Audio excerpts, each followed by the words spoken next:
It is my privilege to introduce to you a congressman who is very powerful. So you see what all you people are what's gonna happen to you when you get elected for Congress. Congressman Thaddeus McCotter is from the 11th District of Michigan. And we wanted to have him because of his insight, his power on the committees, and we thought that he could bring us this good news about being a Congress in office and what we can do, and we need to elect him some help. He was elected by the 108th Congress in 2002 as a U.S. representative. The 11th District of Michigan is a suburban district of Detroit, including portions of Weston, Oakland, Weston, Wayne County.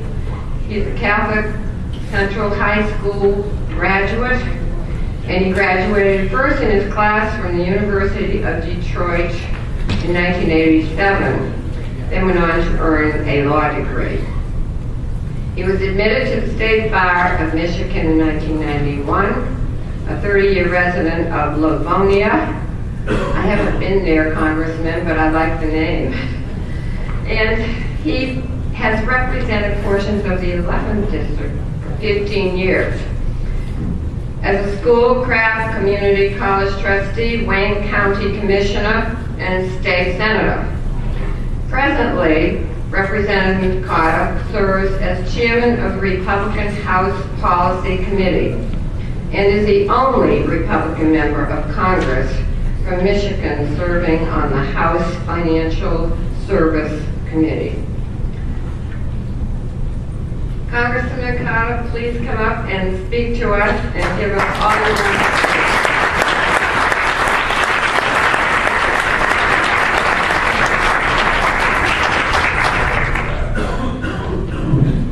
Thank you for the introduction. Rather long, I chewed not it off. She said that I was a very powerful member of Congress. I have to correct her, I'm a Republican. So to be called one of the most powerful members of Congress as a Republican is akin to being the world's tallest pygmy. I suggest you don't look up too quickly for fear of what you might see. And what we're here to talk about today is what we see in Washington. But I have a challenge for you.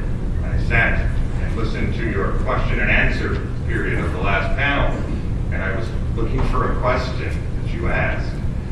I'm not here to tell you what I think is going on. I want to hear what you think is going on. So we're going to hold a question and answer session, because one of the reasons the Republican Party went into minority was the fact that we began to think we represented Washington to our constituents, when, as we all know, the reality is we represent our constituents and communities to Washington.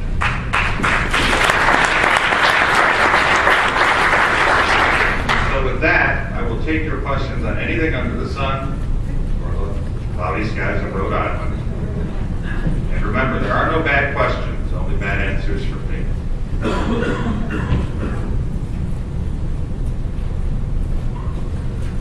Damon Fenzi from Massachusetts. Following Michigan and their unemployment rate up there, what do you think of the future of Governor Granholm? Well, the question about future Governor Granholm, Governor Granholm is term limited, so her future is set. She cannot run again. We have a very contested Republican primary to replace her. You speak more in the microwave area. But I gotta get a backache. Governor Granholm is currently term limited, so she cannot run again. We have a contested Republican primary to be our nominee of our party to replace her.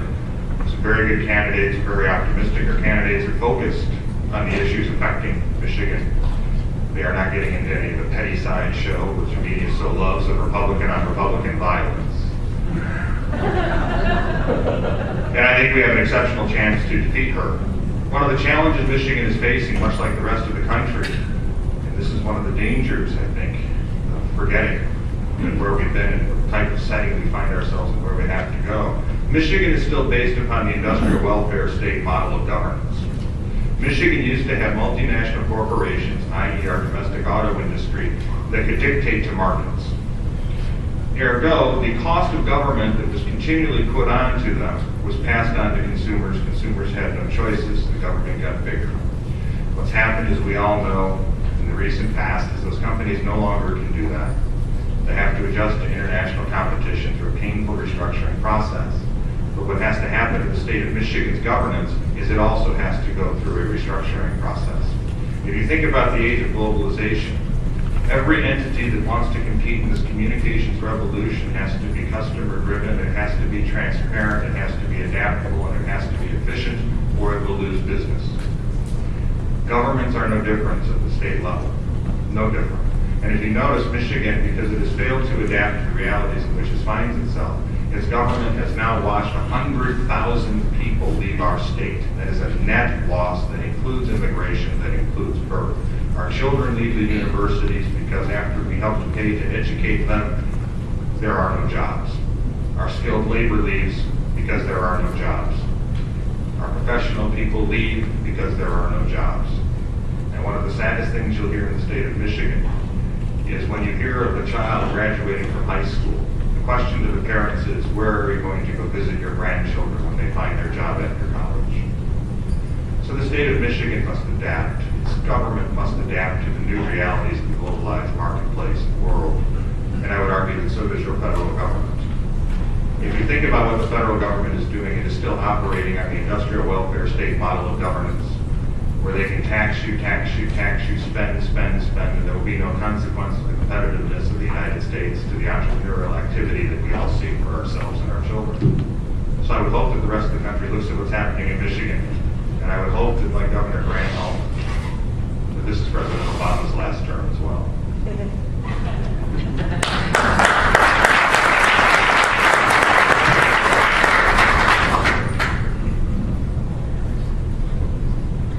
I'm Phil O'Connell, right from here in Newport. I'd love your answer about Michigan, but I'm going to change the flavor a little bit.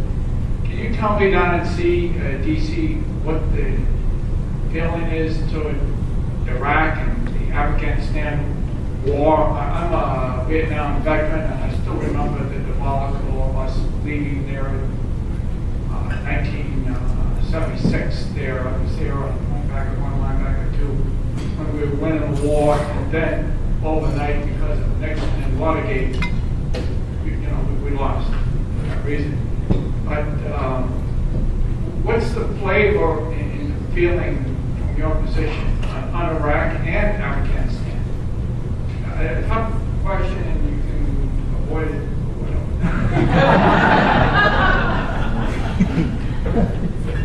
First, thank you for your service to our country. Secondly, I'm from Detroit. We don't avoid anything.